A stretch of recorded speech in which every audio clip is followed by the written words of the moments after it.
Roguelite and Metroidvania. These are words that describe subgenres, a set of gameplay philosophies, principles, or features that inform a game's design. Subgenres are pretty interesting because you can tack these on to a wide array of different genres to create something interesting, but at the same time, that single label can tell you so much about what you're getting yourself into when you purchase a title. Now, when I talk about subgenres, I'm not talking about something that's widely accepted and spoken about in the gaming industry. Rather, it's a term that I've started using on my own as a means to separate terms like first-person shooter, which has a very broad meaning and informs specific gameplay, with the likes of open world, which informs design. Combine a genre with a subgenre and you already know a lot about how a game might play. First-person open world shooter. Massively multiplayer online real-time strategy.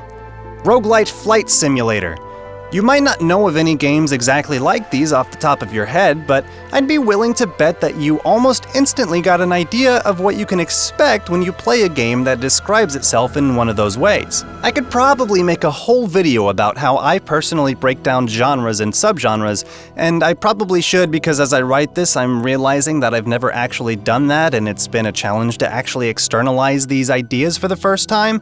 But this video is more so meant to focus on two specific subgenres, both of which I enjoy a lot: the roguelite and the Metroidvania. Roguelite is a subgenre that was spawned by folks who thought that games like The Binding of Isaac and Rogue Legacy weren't enough like Rogue to be called a roguelike. Roguelites tend to have procedurally generated maps, a high difficulty, permanent death for your character, randomly generated loot or upgrades such that each run plays differently, unidentified consumables that could be good or bad, and a form of meta progression that unlocks things for future runs. To be considered a roguelite, a game doesn't necessarily need every single one of these, but in my opinion the first few are non-negotiable. Without a different run every time or permanent death, the game loses that roguelite identity. Metroidvania is a subgenre that describes a style of game that was popularized by two games that this name is a portmanteau of, Metroid and Castlevania. More specifically, Super Metroid and Castlevania Symphony of the Night.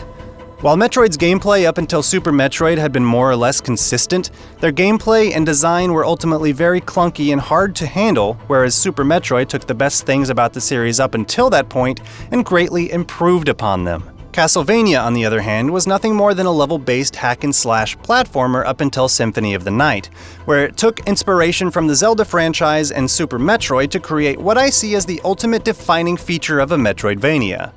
A large and complex interconnected world structure with areas that are gated by abilities that you gain as you explore and progress. This idea implies that you grow stronger over the course of the game as you gain power-ups, abilities, and movement options that help you traverse whatever world you inhabit. But there's a focus on exploration and, often, rewarding that exploration. It's worth noting that my own definition of these so-called subgenres are often a point of contention among the gaming community and even the individual roguelite and Metroidvania communities themselves. For example, some people may call Sundered a roguelite. I don't. Some people may call Cave Story a Metroidvania. I don't. Sometimes games incorporate a few elements of these subgenres but don't quite hit them right or bring in the right ones to fully qualify, and that's where the contention lies. Ultimately, it becomes an issue of semantics and definition, and that's really what this video is going to be about. More specifically though, this video is going to be about two games in particular, both relatively new, that both attempt to combine these two subgenres into one hybrid subgenre, the Roguevania. The two games that we'll be talking about are Dead Cells and A Robot Named Fight. But before we dive into these games, I want to talk about the very idea of merging these two sets of designs in the first place.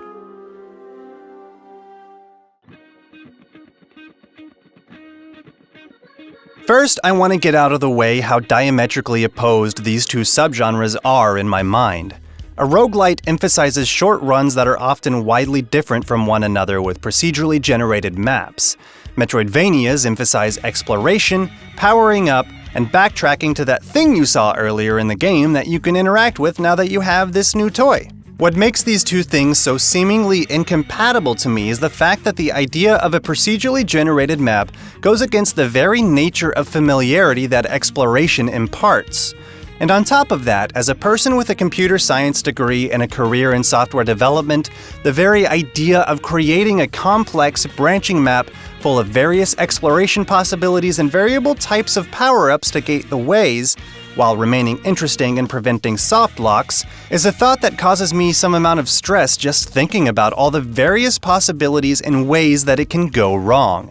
And as much as you think you might understand how complicated it is to handle all the scenarios, it's hard to really understand the full breadth of it unless you experience it yourself. Here's a very simple scenario from Super Metroid that can give you just a taste of how complicated thinking about this can really get. For this example, we'll be using a type of hack for Super Metroid called a randomizer. In case it isn't obvious, what a randomizer will do is take all the item locations in the game and shuffle them around. Different randomizers can behave in different ways, with some throwing every item into the same pool, while others grouping ammo upgrades separately from energy tanks and ability upgrades, and even some will subtly change the map so that more is open at a time. This can make it so that your runs are completely different every single time, forcing you to complete the game's challenges in ways that may be unintended or in a completely different order from the main game. I'll need to set up the context that breaks the game first, so bear with me while I explain a few things that might be obvious. Trust me, everything I'm about to say is important to this example. Super Metroid has a morph ball ability that allows Samus to squeeze and move around with a height of 1 tile. Samus herself is about 3 tiles tall while standing or running, and may crouch for a height of 2 tiles. And while she's crouching, she can't move without standing up. She also has 2 methods of jumping, a normal jump and a somersault. The normal jump retains Samus's normal height of 3 tiles, while the somersault will squeeze her into a height of 2 tiles as she tucks and spins. Normally, none of this information is important at all. In fact, you might be wondering why I'm going into such detail about her various heights in different states, but I promise it will make sense in a moment. Now remember that morphing ball ability I mentioned? In Super Metroid, without a randomizer, this is the first item you'll ever get. In a randomizer, it will often be one of your first few items since it's pretty required for getting around to most of the planet, but you might have to live without it for a while.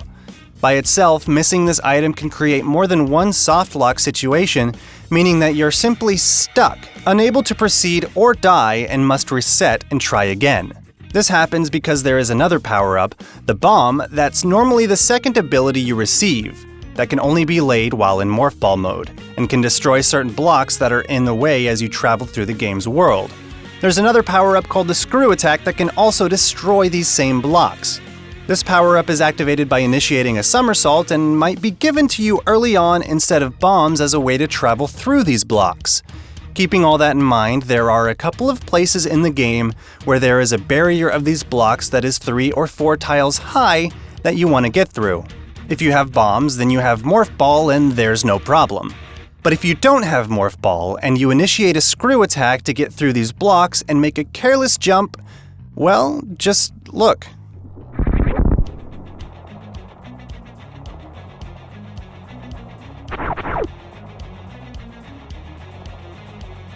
That was a lot of explanation for such a tiny example, but it shows how something so innocuous that you might never think too deeply about can cause a lot of problems when power-up availability becomes variable. This isn't the only soft lock that's possible with this randomizer either. There's another one pretty early on in the game in Brinstar where if you fall below a bunch of crumble blocks, you're not able to get out if you don't have a morph ball and bombs, at least if the map hasn't been modified to let you out. They're interesting examples because these situations are impossible to fall into if you play the game normally, with power-ups coming in their intended order. The world is designed with you having these powers in mind, but when you take them away, suddenly areas and obstacles that were previously unremarkable become dangerous if you're ill-equipped to tackle them. This is the kind of situation that scares me when I think about a procedurally generated Metroidvania. I've never fully designed a game or made one that came anywhere close to completion, but my instinct tells me that situations like this will become more common as you add more complexity and interconnectivity to the game's world. And that's even before trying to procedurally generate it. And that's just the technical side of procedural generation. I mentioned exploration and how it imparts familiarity on the game's world, and that's something that I really can't see procedural generation doing very well at all, especially with permadeath and short runs involved. Even if the chunks are built by hand and then sewn together by an algorithm, special areas might feel less special and become more of an, "oh, it's this part again." Landmarks start to blend realities instead of becoming a vital hub for branching exploration, as you go in and choose a path to backtrack to where that door is that you remembered passing, but oh wait, that wasn't this run, that was the last run, and oh my god, it's all running together now. Suddenly, a design philosophy that's meant to place an emphasis on exploring the world is combined with a design philosophy that often makes the worlds unrewarding or uninteresting to actually explore. Do you see where I'm going with this? And that's just a few reasons why these two subgenres are, at least in my mind, the antithesis of each other. Too much of what makes a roguelite what it is takes away from the identity of a Metroidvania and vice versa. But as you may have guessed from the subject of this video, that hasn't stopped people from trying. So let's take a look at those two games and see how they fare.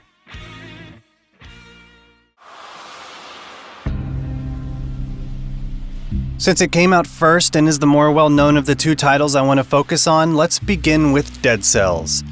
Dead Cells sells itself as a roguelite Metroidvania action platformer and even uses the term Roguevania on its page. It's a silly name, as a mashup of two words that are themselves a mashup of two words, but if it does indeed fit in these two subgenres, then I can't say I could think of a better name myself. In Dead Cells, you start at the beginning of an area called the Prison. Here you collect your first pieces of equipment and first stat upgrades as you fight your way through the hordes of undead creatures that inhabit it. It's here where you'll first discover how true the action platformer part of this game's description is. The combat of Dead Cells is easily the best part about it. It's fast, it's fluid, it feels weighty and impactful, and learning how to optimally use whatever equipment you have at the time feels pretty good. To complement the combat, there is a healthy selection of different weapon types, each with their own attack speeds, combos, and synergies with other types of weapons. For example, you could have a big meaty hammer that swings so slowly that it often leaves you wide open for attacks, but you can complement that style with an attack-interrupting kick as your secondary weapon, covering the weakness of the slow hammer while also opening up the opportunity for more damage.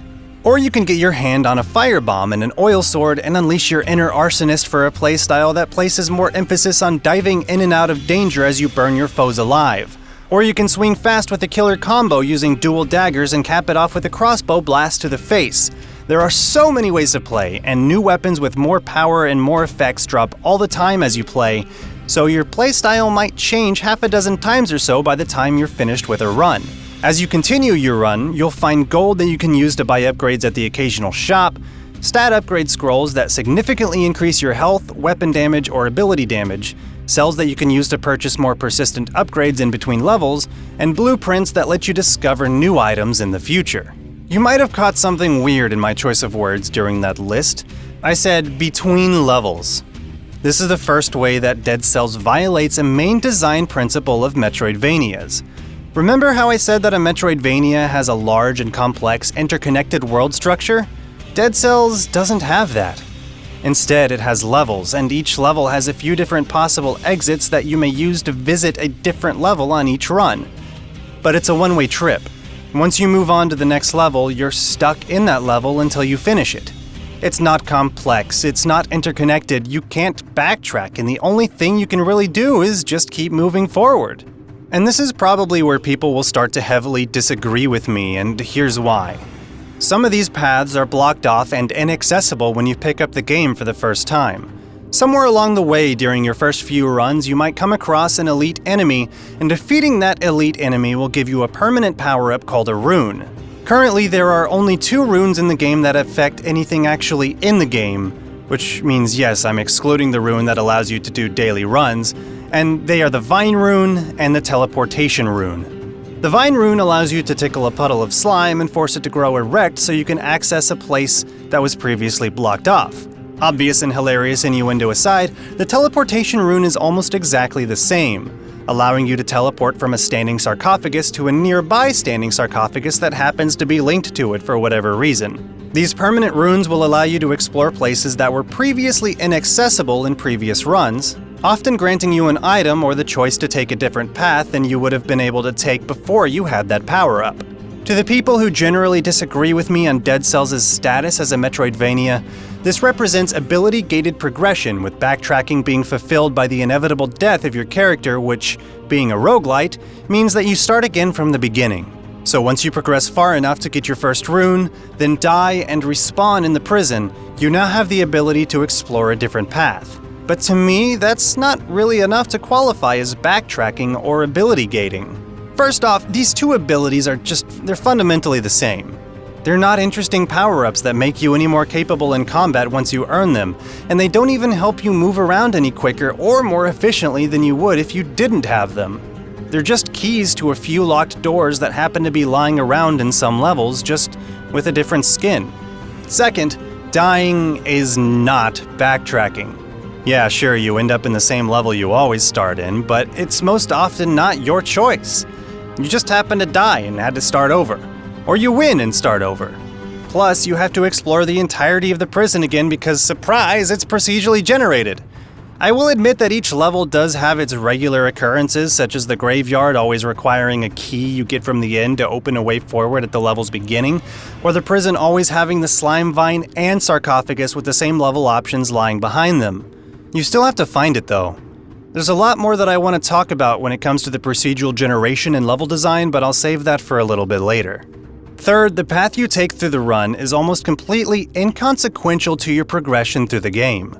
Different levels just have different themes and enemies and difficulties, along with slightly varied item levels on the loot you can find and amounts of upgrade scrolls to pick up. Sure, the variety is nice, but the only time it really matters is if a certain level has a permanent rune that you haven't yet unlocked. But once you pick that up from the level, it's just like any other, as if you selected it from a Super Mario game's world map. Fourth, I think that persistence is vitally important to the feeling of a Metroidvania. As you explore and gain abilities and power-ups, they make your character more powerful and more capable. Combined with the mastery of the game's controls that you slowly build over the course of the game's runtime, finding yourself in earlier areas that may have given you trouble either through their challenging platforming or difficult enemies becomes a breeze with your new mechanical skill and endgame abilities. And now that you're back in that once difficult room a second time with these new abilities, you're not only able to conquer the challenge much easier than you were before, but your increased familiarity with the room itself allows you to explore the nooks and crannies that you were previously either too afraid of approaching or outright unable to reach. Permadeath and procedural generation as a method of backtracking, and I'm using that term very loosely here, I've already explained why I don't think it fits, not only undermines this idea, but destroys it entirely. There is very, very little permanent power progression in Dead Cells. The only bit that exists outside of your own mechanical skill with the game is the ability to use cells to purchase upgrades between levels. These can be spent on new weapons and abilities that can spawn once purchased, upgrades to those at a pathetic 5% extra damage per upgrade, more uses of your potion, the ability to carry over a certain amount of gold to your next run, and adding more options to your random starting weapons.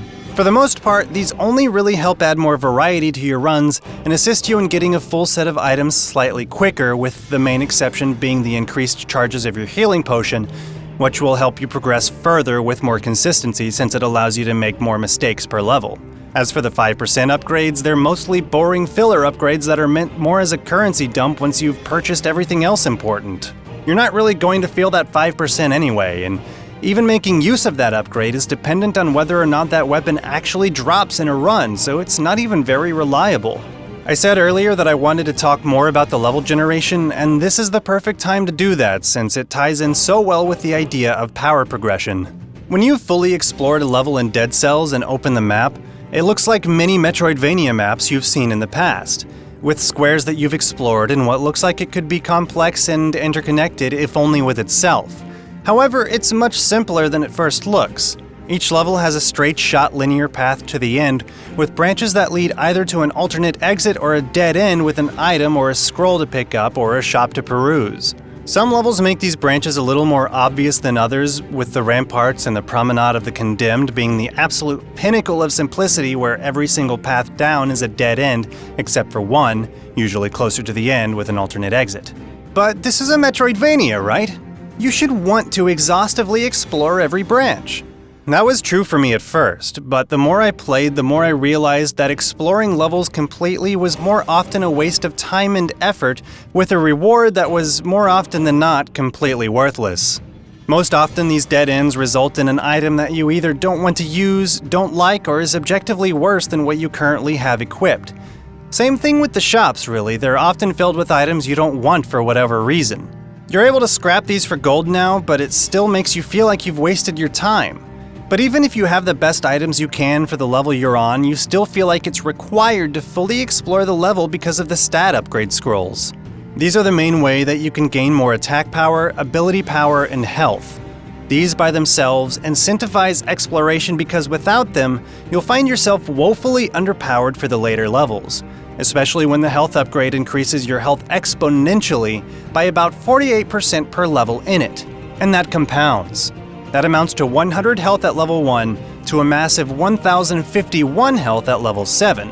And since your health potion works based on your max health and the later enemies hit so hard and become trickier to fight, you can see why skipping these level ups will be detrimental to your run. And like everything else, these level ups are reset when you die. So to recap, the incentive to exploring these paths is a possibility to increase your character's power through either scrolls or items, and possibly a few extra cells along the way. The item incentive becomes less enticing as you become more confident and better equipped, but your fear of missing scrolls, and therefore power, drives you to explore just for that slim hope of finding one. Because that power is so drastic, it feels more like a punishment for trying to save time by not exploring rather than an incentive. The feeling may manifest itself differently in different people, but the game's design started to make me resent the very idea of the scrolls and the forced exploration. It just doesn't feel very fun to reach a dead end with nothing but garbage in it. And as a nice little cherry on top of the sundae that spits in the face of Metroidvania design principles, there is a timed door mechanic in Dead Cells that directly disincentivizes exploration. There are certain points of certain levels where if you reach it fast enough, the door will open up and you can partake in its many treasures, usually a pile of gold and maybe a scroll or two or a blueprint. And these time limits are pretty strict. So if your goal is to open these doors, chances are pretty good that you're not even going to bother fighting or exploring anything. Contrast this with the likes of Super Metroid and Hollow Knight, where you have this wonderfully large, handcrafted world and your exploration is perfectly incentivized by not just the promise of permanent upgrades that you'll almost certainly want, whether it be a minor ammo upgrade or a charm that increases your attack range, but you're also incentivized by your own curiosity. You want to see what's hiding over here. You want to uncover more of the world and see what it has to offer. You want to find all the things.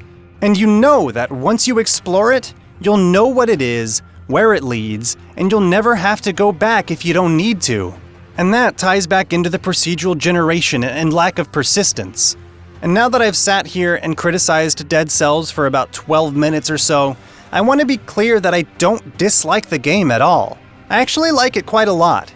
Its combat is fast and fun and feels fantastic, and some of the points that I criticized, such as the homogeneous lock and key rune powers, the pointlessness of the 5% upgrades, the timed door system, the scrolls in general, and even the exploration incentives, are all things that I can easily see changing, evolving, and improving as the game continues its development throughout early access. But even if all those are fixed, unless many of the core features of Dead Cells are changed, it will never be a Metroidvania.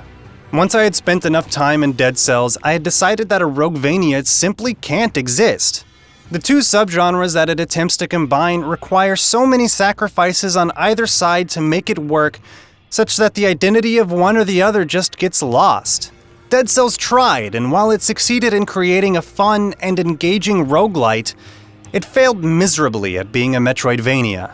So imagine my surprise when a few months later I received an email that said, "A true roguelike Metroidvania? A robot named Fight."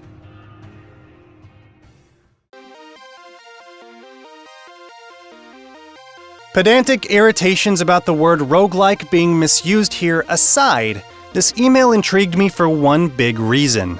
The wording of this email's title seemed oddly specific, a true roguelike Metroidvania. As if to throw shade at the popularity of Dead Cells and its failure to live up to the second half of the Roguevania name. Yeah, sure. I'll bite. Let's see how true this really is. Just as a heads up, this section is going to be a lot shorter than the section about dead cells, mostly because I've already explained many of the concepts during that section of the video. So I will be referring back to things I said there and making direct comparisons. This is a game named A Robot Named Fight. And yes, I wrote that sentence like that on purpose. A Robot Named Fight introduced itself to me as Super Metroid meets The Binding of Isaac, two of my favorite games of all time. And really, that's a very good way to describe it. It's such a great way to describe it that my experience in Super Metroid meant that controlling my character in this game was really easy to get used to. Much of the movement and aiming here is taken straight from Super Metroid, and it feels pretty good. You can run and jump and shoot and destroy enemies and avoid spikes, and it all feels very responsive and fluid. So you start the game, traverse the first few rooms, maybe find a hidden item in the walls to increase your health, speed, or energy, or act as currency later, and before too long you'll find a door that's either locked by something or otherwise inaccessible. Alright, so that's interesting. Let's take note of it and see if we can affect it later. We're not sure what this means yet, so let's go ahead to the next room that we can reach and then... Hey, what's this? An upgrade? Immediately, A Robot Named Fight introduces you to the Metroidvania concept of gated progression. This first item and its first locked door that it opens are very close to each other, so it's still too early to say whether or not backtracking is a thing. But if you explore a bit more, you'll likely find a tall room that you can't progress through yet, so it seems promising. And shortly after all this happens, you enter into a sheer drop that is impossible to climb out of with the equipment you currently have. So you continue forward, exploring rooms, shooting walls, collecting upgrades and power-ups, and backtracking as you gain new abilities to open new gates, and the game really truly starts to feel like a Metroidvania. You'll find a merchant who wants the special scraps you can find in the walls in return for some neat upgrades. You'll explore branching paths with important things hidden at the end of them, and in general you feel like exploring is important and meaningful in a way that Dead Cells just couldn't manage. Part of the reason for that is because, unlike Dead Cells, every run in A Robot Named Fight takes place in a singular, self-contained, procedurally generated map. You don't finish one level and end up in another. Instead, you can open a door and find yourself in a new area, with the freedom to turn around and explore more in the previous area if you want to. And the singular map lends itself very well to the collectibles and secrets that Metroidvanias tend to be littered with.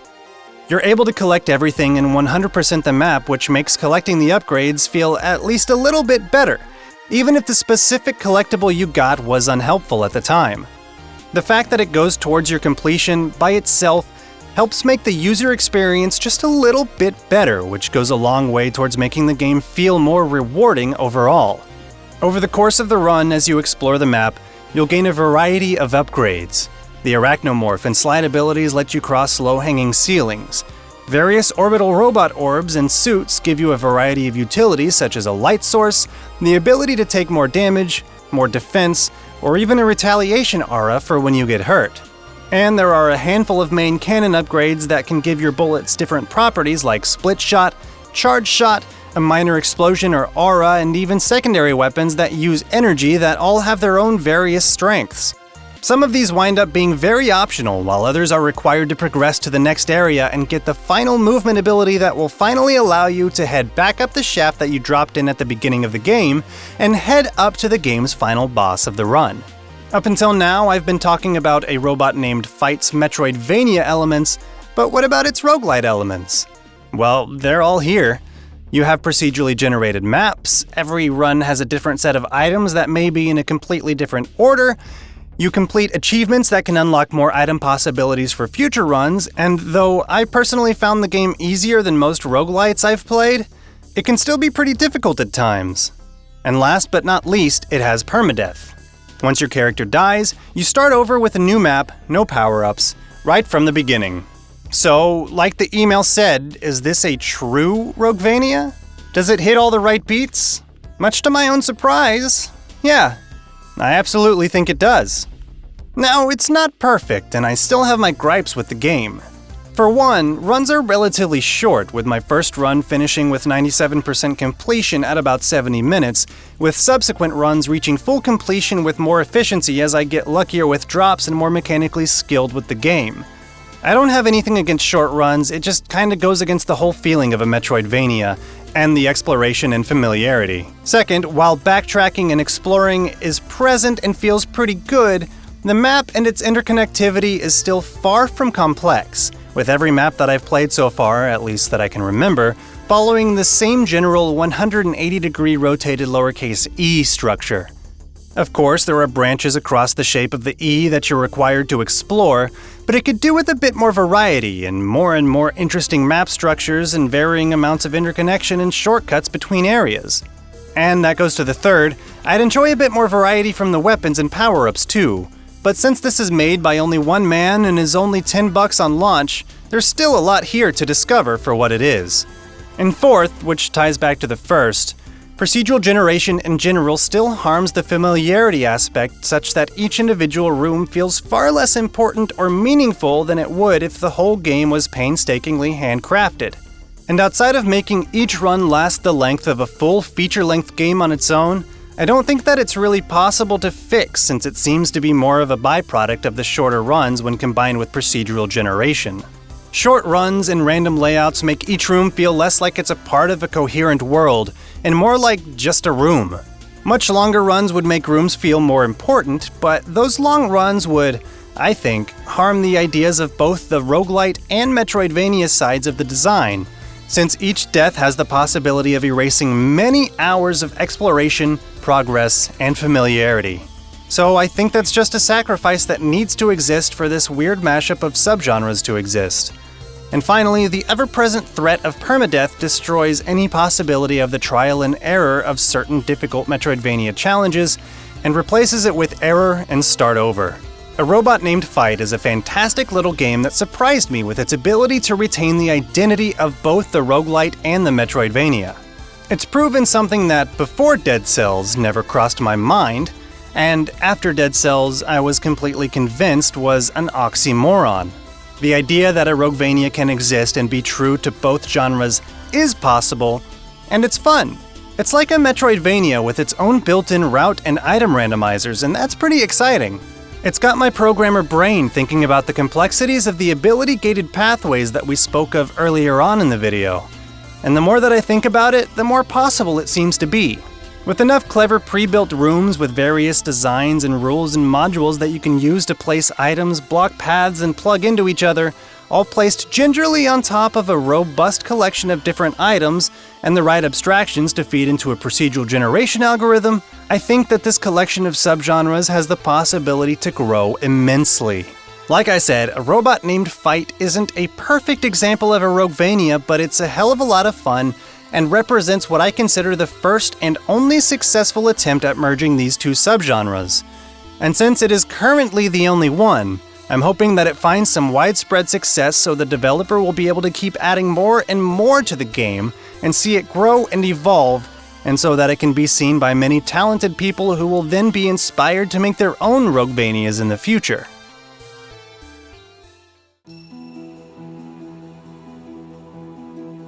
The Roguevania is a thing that I thought could never exist. It wasn't even anything I ever would have thought of combining in my head due to their vast differences, and after playing both of these games, I was both validated and then proven wrong. Dead Cells and A Robot Named Fight are two games that I can highly recommend to anyone who enjoys the genres that they're involved in. It's hard to say if either one is objectively better than the other, with Dead Cells having much more satisfying combat, but with a bunch of infuriating and conflicting nonsensical design choices, and A Robot Named Fight having the superior exploration and a true Metroidvania experience, but with some other things feeling a bit clunky in implementation. I think they're both worth a purchase though, but if you're looking for something that is a roguelite with a real Metroidvania experience, A Robot Named Fight is your only choice here. There is one other game that I know of that's currently in development that's attempting to trailblaze in the Roguevania space, and it's called Infinitroid. It's a fun enough game for the state that it's in, but it's still far too early in development to include in this video as a main subject. I just wanted to mention it because it seems like it has a similar potential to be a fun and true Roguevania title, like a robot named Fight. I want to drive home one last thing before I end the video, and that's that there is a distinct difference between being something and being inspired by something. And if there's one thing that I've learned from the comments section of my Paladins and Overwatch and Lawbreakers videos, is that many people can't really tell the difference.